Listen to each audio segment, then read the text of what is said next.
Hey, this is not football related. Are you a golf fan at all? Do you like playing? Do you like watching it?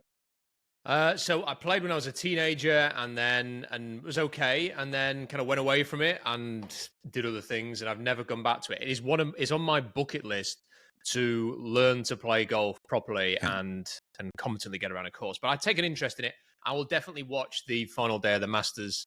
Okay. And look, I remember like Danny Willett's from my part of the world, so it was great when he won No, it a few years ago. it wasn't great for me. That was the one I've been one time. That was the year I went. And Uh, freaking Danny Willett won. And there's nothing, hold on, so nothing against Danny Willett from your country, but I was just like, that was the year that Spieth collapsed on 12. So we were there. We're going to see this guy go back to back, and everybody's rooting for Jordan Spieth. And we watched Danny Willett win, and I'm like, it was such a but it was such a buzzkill. well, Danny see, it was the Willett. total. Yeah, go ahead. I was gonna say it's the total opposite here because he won, and then Oh, like yeah. 3 days later, I'm interviewing a guy wearing a green jacket at his local course, which is like five Yeah, minutes from my house. I've got a yeah. great picture of me and Danny Willett wearing the green jacket, like two Oh, you days got to after send he that. after he flew back. Yeah, yeah, You I'll dig got it out you. and I'll send it over to you. Oh, please do. God, I want to see that. Yeah, it's and right now as we're talking about this, recording it. This is on a Thursday, and it's underway. He actually is. Whenever you listen to this, he's actually playing really well right now. In the early goings there of the Masters. Yeah, it's just unbelievable. Danny Willett. I think we didn't even stick around on the 18th to see him finish because we were so mad that he ended up winning. Rob Staton's with us. Of course, that pretty face. PB got a lot of comments last week when he did the show from Dubai. A lot of people asking Rob or texting me, what kind of workout regimen is Sky on? The arms, the pythons, they were just bulging out. Rob is back home after spending some holiday time there in Dubai. Seahawks draft blog. He joins us every week to talk Seahawks football, break down the draft. Of course, it's coming up. It's all brought to you by Superior Linen Service. Family owned and operated since 1926, Superior Linen Service provides the highest quality of products and services to the greater Puget Sound area. Get a free quote today at suplinen.com.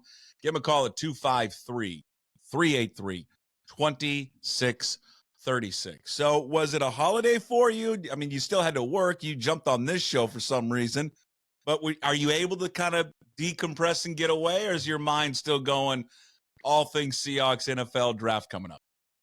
No, so I was talking to somebody about this earlier, and they were saying, like, what do you do? Do you just sort of switch off? Because obviously, my day job is just to talk about English soccer, Right. and then sort of my evening sort of second job is to talk about the Seahawks and the draft.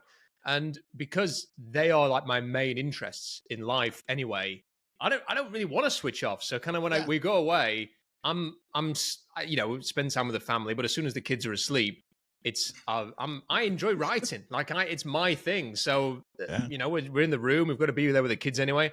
I'll go and chuck an article out there. When I was on the plane, like 7 hour flight home, I've got nothing to do. I'm like looking at, are there any films I want to watch? No. So I'll do a 4 round mock draft. And then I did that. So it's just how I kind of kill my time. I feel very lucky that I get to do what I love And for a living. And it's the best thing in the world. and wife's all on board with it. She's I don't want to say it too loudly because she might hear, but yeah, she is a superstar. Yeah, she's I don't want her head getting too big though. Like she's completely on board with just how random I will just want to do certain things. And I can remember when she gave birth to our second child, and about 6 months later, I was heading to Seattle to watch the Seahawks play. So so she You lets me got a do good things one, my like that. friend. You got a She's the good. best. I'm very Yeah. lucky. She is the best. You got a good one. Okay, so of course you can catch up Rob everywhere on social media channels. Just go Rob Staton there on Twitter and also on YouTube, SeahawksDraftBlog.com. All right, you got the latest mock draft. So did you write this on the plane? This 4 round mock draft, a Seahawks 7th rounder. I mean, this thing, it's unbelievable. I try to tell people all the time, there is no one that is writing in greater detail than you. And it's not, you just didn't do a mock draft, Rob, where everyone kind of just cherry picks what everybody else is doing. You've got trades, like multiple trades everywhere.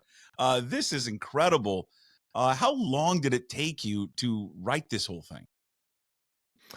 So, kind of what I tend to do is I'm always, this is going to sound really sad, but I'm always writing a mock draft. Like, there's always Yeah. on my notes on my phone or on the laptop, if I ever find myself, with 10 minutes to kill, Yeah. I'm thinking about what could happen here. What could this team do?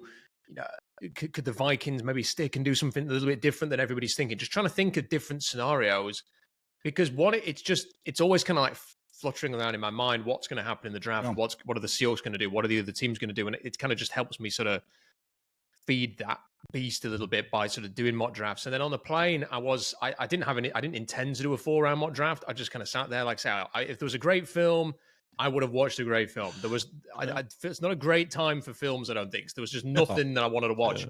Even though there was like 100 films, I was like, no, I don't fancy any of those. So I started writing this, just doing a mock draft in my head again. My daughter's fallen asleep on me, and I'm like kind of doing the mock draft on the laptop. And I thought, I'm just gonna get my horizontal board out, and I'm gonna do a 3rd round. And then I did the 3rd round, and I thought, yeah, but I've done the trades, and the Seahawks have kind of got 2 picks coming up, so I want to do them. So I'll just do a 4th round. So the 4th round was done. I've never done a 4-round mock before. I can tell that this is now going to be a thing that I'm going to have to do every year. So I've sort of opened the floodgates for that. But I enjoy doing it, and it's there. And, when you're projecting 130 odd players, you're going to get most of them wrong. But I think it's interesting to look through scenarios and look at what the Seahawks might actually do. Yeah. All right. We'll tell it. I want to go. We'll go through the top 10 here in a second, but I want you to go through what do you have the Seahawks doing? What did you project in your mock draft? SeahawksDraftBlog.com. What do you got John Schneider and Mike McDonald doing there in the 1st round? So I had them initially trading down with Arizona of all teams, and people might say, well, why would the Cardinals trade with the Seahawks in the same division? But if anybody who's watched the video with the Cardinals GM from last year and his trade down, that's kind of gone viral on X. Mm-hmm. He was talking to John Schneider about potentially trading up to number 5, and then the Seahawks just decided they were going to take Devin Witherspoon. So these are teams that have talked in the past. I don't think it's beyond the realms of possibility that the Seahawks would do a deal with a division rival. They've done it with the Niners a few years ago as well. So I've got Arizona trading up from 23 in a pick they acquired from Minnesota. This is already getting complicated, isn't it? And the Cardinals sort of moving up to Seattle's pick to get ahead of Jacksonville to get Brian Thomas Jr. to be their wide receiver number 1 because they need one of those guys. So the Seahawks end up at 23, and then they trade down again with Washington. And because of the deals, they kind of end up turning the 16 pick into number 36, number 66, and number 78. So it's kind of like 3 picks instead of 1, which, I genuinely believe this, Puckett. I've been saying this for a few weeks. I think if Troy Fatanu is there or Talius Fuaga is there, the tackle from Oregon State, from Washington, I think they will take one of those 2 players. They're just perfect fits. But if neither of those players are there, Puck, I think that's the trigger to trade down. Can the Oregon State guy Fatano? He can move inside. Can they both go inside and play guard? Yeah, I actually think because I know a lot of people think Fatanu is perfectly suited to kick inside. I actually think Fuaga is a better prospect for guard than Fatano. I think Fatanu is the best left tackle in this draft. He's not the prototype in terms of he isn't 6'6", but he has great length for a guy who's 6'4". He's incredibly aggressive, very quick. He does everything well. He's so balanced. When he latches onto players, he finishes his blocks. He can get out on the move. He's fantastic in space. His kick slide's amazing. I don't see any flaws with this guy. I think he's going to go in the top 10. And if he lasts to number 16, I think the Seahawks will take him, and I think they will seriously consider playing him at right tackle. Because if Abe Lucas can't go, then you're picking him and you put him at right tackle. Fingers crossed, because I loved Abe Lucas coming out. I hope Abe Lucas is going to have a long career in Seattle, but you have to have a little bit of fear that he's not going to be able to make it back. Well, and maybe a good problem to have, right? Let's say Lucas isn't ready. Let's say there's something wrong with Lucas. Okay, well then you got your answer at right tackle. You're right. Fingers crossed, Lucas is fine. But then the fallback plan is move him inside. I mean, I just think that sometimes, these offensive linemen, they can move around. They're so skilled nowadays. They're so much more athletic than they've ever been before. That I think these guys, the interchangeable parts and playing different positions, maybe I think you can do it with guard and tackle. I mean, obviously center is kind of a center. I know they'll slide inside, play guard a little bit, but just watching him play, at least for me, just watch him and not being some scout and breaking down film and all that. He always looked like kind of a natural guard to me. Just his profile kind of looked like it. So I think just in watching, the Huskies play this past couple of seasons, that he'd be a natural at it. And we've talked about this before, I think on the last pod. We both kind of agree that I know it's cliche about building and winning through the trenches, but it's so true. It just is. All these teams that have this long sustaining success are all good up front. And this is the area for this team in particular where they just have lacked that. They've lacked out on both the offensive side and the defensive side. You have to be able to go to, in the big games, you have to go to good teams, Puck, and you've got to win in the trenches. It is a cliche, but it's one of those cliches that it absolutely rings true. You see it time and time again. Just look at the Super Bowl. The Niners were on top in that game and were in control against the Chiefs because they were controlling the line of scrimmage. It was only when they lost control of the line of scrimmage and Patrick Mahomes started doing his thing that the game became a lot closer. And in the end, Mahomes was the difference maker. But when the Niners had a grasp of that game, it's because they were winning up front on both sides of the ball. The Seahawks have got to get back to that. They've got to try and create an offensive line. It doesn't have to be like 5 first-round picks, but they've got to come up with an offensive line that can hit somebody in the face. They've got to find a defensive line that can create consistent pressure. When's the last time you watched a Seahawks defensive line really get after opponent, unless it's a really terrible opponent like the Giants last year and they can just blitz like crazy and have 8 sacks? They don't. Nobody fears the Seahawks in the trenches.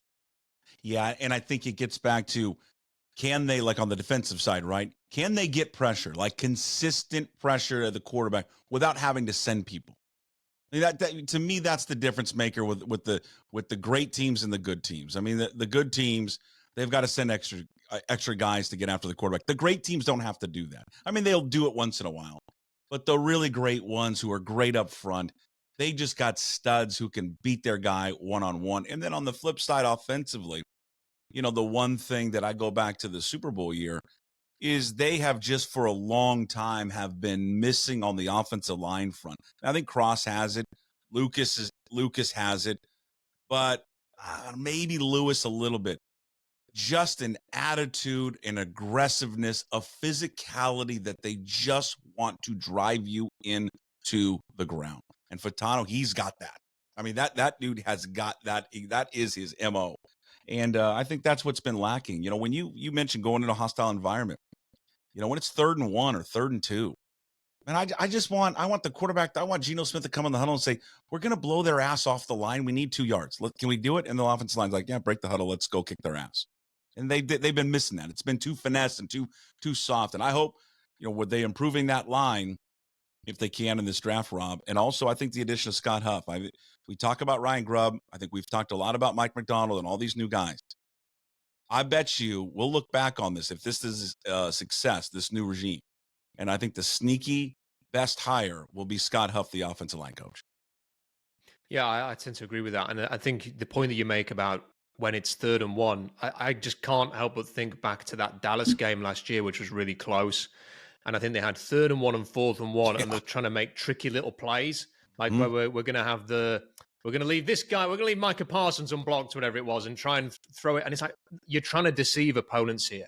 If you need 1 yard, you should be able, with your offensive line, to go up there and say, get us a yard. In that running game, you just hand it off, you run behind your best block, and you go and get it done. And that's what the Seahawks haven't been able to do. And yet the frustrating thing, Puck, and this was one of the reasons why I think a few of us got very frustrated with the end of the Carroll era, was that they constantly talked about having a team that could do that, and then either made decisions with personnel that contradicted the vision, or they made decisions in game that contradicted the vision. Get back to that. If you want to be, you've hired the Baltimore Ravens defensive coordinator.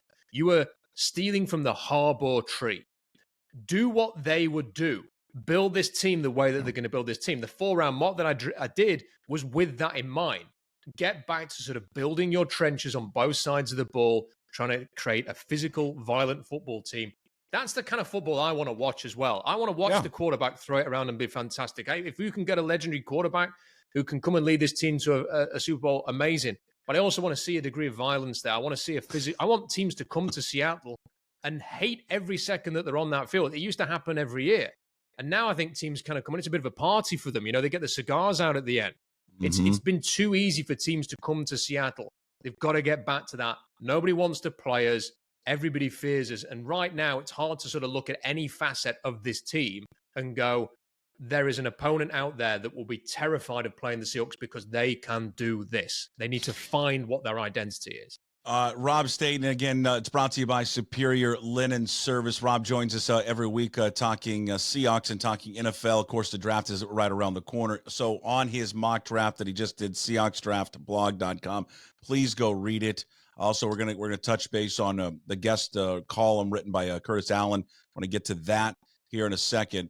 Number one, you got Caleb Williams. Of course, the Bears taking him. No surprise there. Number two, though, you go with Jaden Daniels over Drake May there for Washington. Why Jaden Daniels over May? I think it's a pretty easy decision. When you watch Jaden Daniels, and I remember watching the first game of last season against Florida State, and he didn't play that well. I thought, it's just he's not been able to take that next step. And then I rued thinking that after 1 week, because just as the time went on and you're watching LSU week after week, he just got better and better and better. And then by the end of the season, he was virtually unstoppable, with his legs. That he ran all over Alabama and Florida. He was throwing the ball downfield with accuracy. He was making, people were saying, he's got Malik Neighbors, he's got Brian Thomas Jr. He was making the most of those players as a deep ball thrower. He was just fantastic, but he won the Heisman. Listen, he was in sensational form. He has shown real development. He's a great athlete. He's going to be able to create with his legs and with his arm downfield. He has no limitations in terms as a passer or as a runner. Lamar Jackson's just won the MVP in the NFL, and I think Washington will look at what he's been able to do with Baltimore and say, okay, we can do something pretty similar with Jaden Daniels. He just seems to me like a surer thing and a more spectacular player than Drake May, who has got some physical tools. I think they're a little bit overblown when people compare him to Justin Herbert and Josh Allen. I don't quite see that level of physical talent, but his footwork's all over the place. He had some really bad games at the end of last season. I think there are things to like about him. Some of the things he did. There was one play on tape last season where he's being tackled, and as his knee is about to hit the turf, he's being thrown to the floor by a defensive lineman, and he shovel passes the ball to the running back who's next to him, and they end up getting a first down for it. That's the kind of nonsense that Drake May is capable of. He has got that kind of no, yes aspect that Brett Favre had. But there are lots of technical things that you just think, that gives me pause for thought. He's probably going to need to redshirt for a year and work on that. So for me, it's Daniels second, and then the Patriots have got a decision to make as to whether they're going to take Drake May at number 3. Right. The the one thing, just quickly wrap up at Daniels for a second. I think for a lot of people out here on the West Coast and Pac-12 fans, I think it's hard to get on board with the LSU version of Jaden Daniels, because all I remember is the ASU version of him.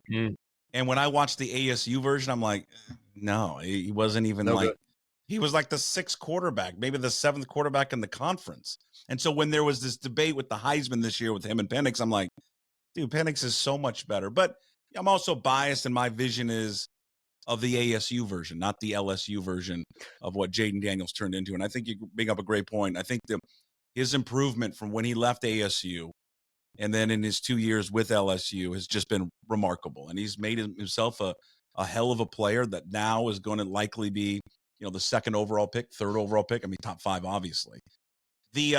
Quickly on number 4, you have a trade. I love all the trades you've done. This is the best because it's just not cookie cutter mock draft. You've got the Minnesota Vikings moving up to number 4 to select who? JJ McCarthy, who I'm not. I wouldn't do this.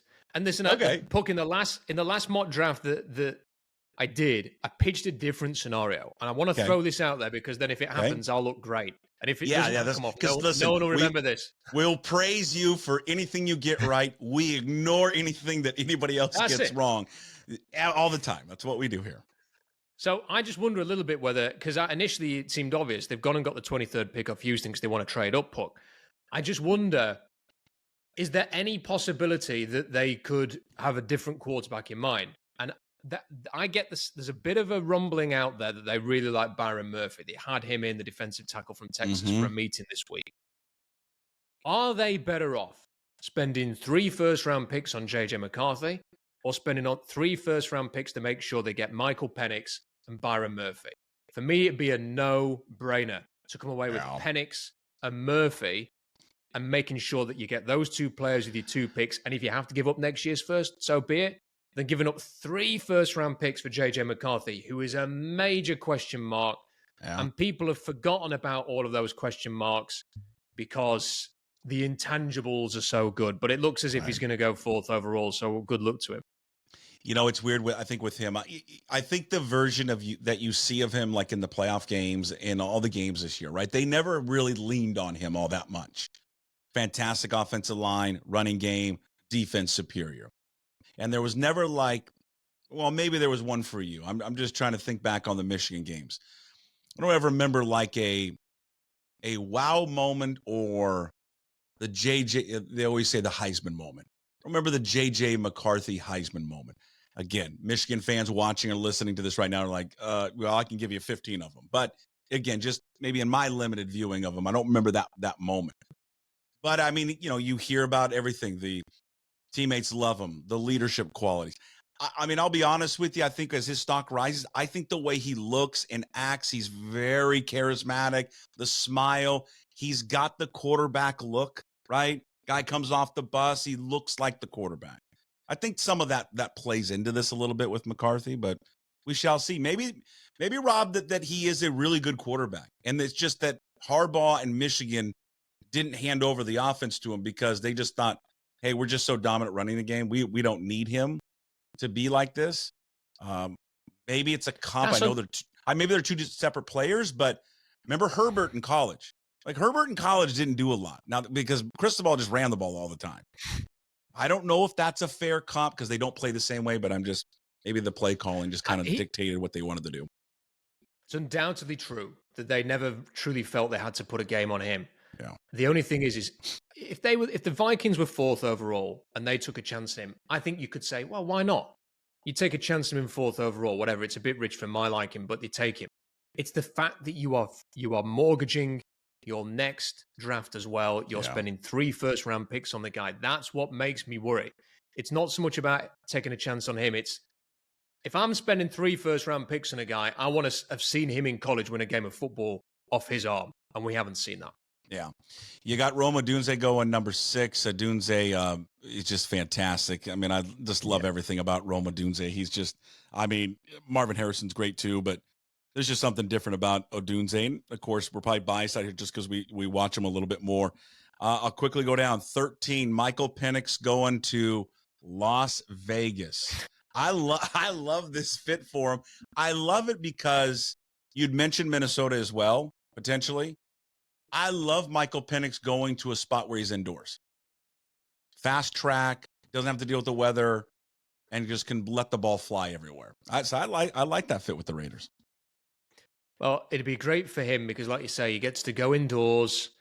He gets to throw to Devontae Adams, who, funnily enough, you know, and maybe it's a bit rich to say that Rome Odunze has some of the similar traits to Devontae Adams, but I think he does. So, you know, and Penix just, every time he saw Odunze 1v1, I'm going there.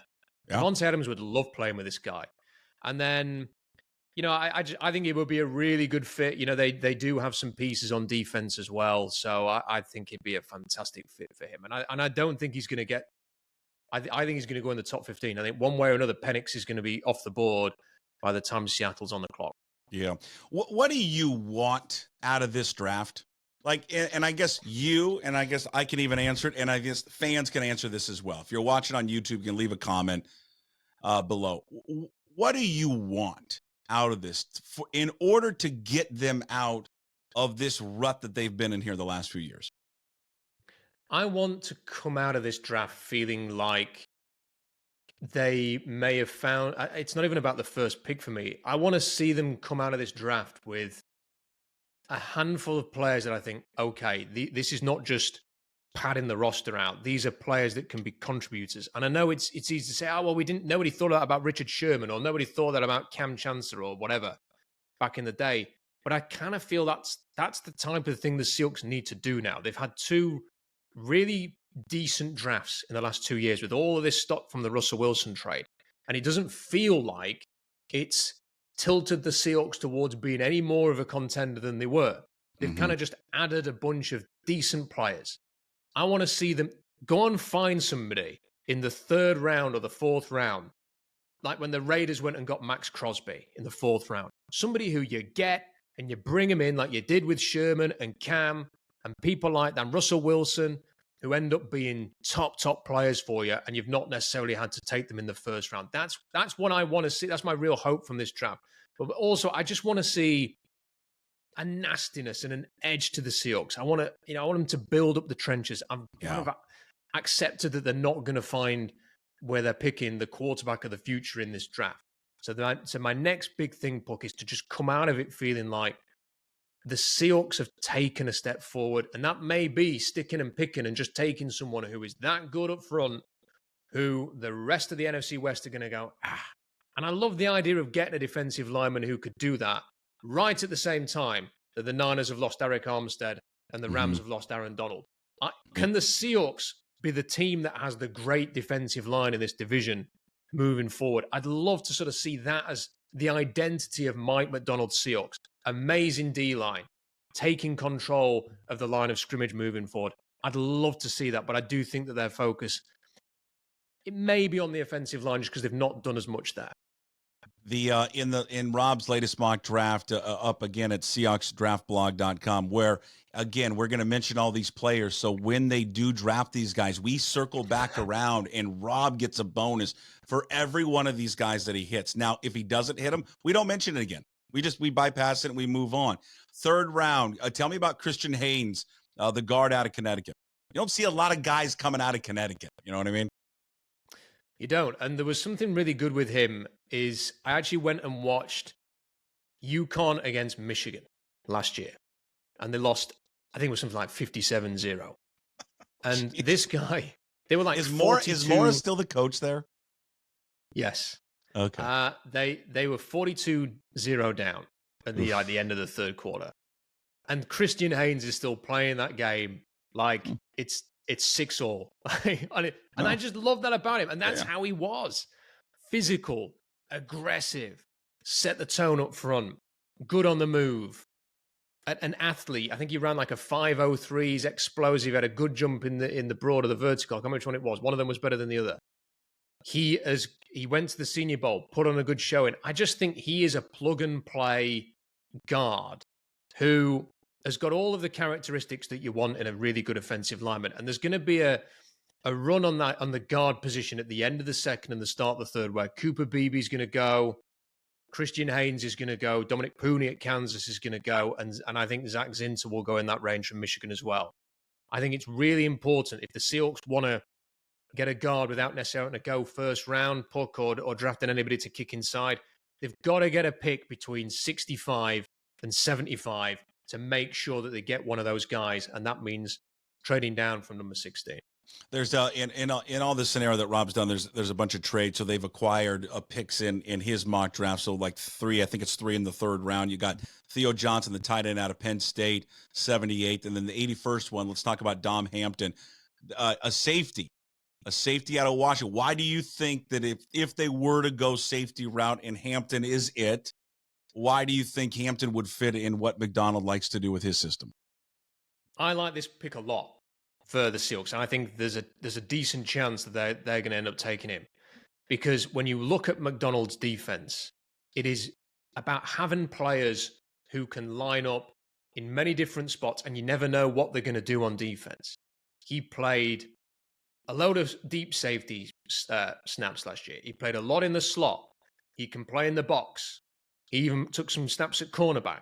He is that chess piece that you want at safety without costing you like a top 50 pick. He is physical. I asked somebody at Washington who I know, tell me about this guy. And he said, do you know what? He was probably the most important player on that defense, and nobody understood it because it was such an important role. He had to be disciplined. He had to sort of know what the opponent was going to do. He had to get everything in order. And he did it perfectly. The other way he was described to me was he's a quiet killer. And you do see that when he hits people. You know, he's a blunt force attacker. He will hit people with his tackling. His tackling is good. And when you look at his physical testing, it's not too dissimilar in terms of size, speed, explosiveness to Kyle Hamilton.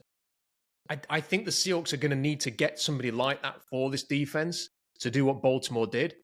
But I don't think they need to do it like a lot of people think by going and getting Cooper DeJean, who's never played bloody safety, in the first round. You can go and get this guy in the third round instead, or the fourth round. I think he's a terrific player.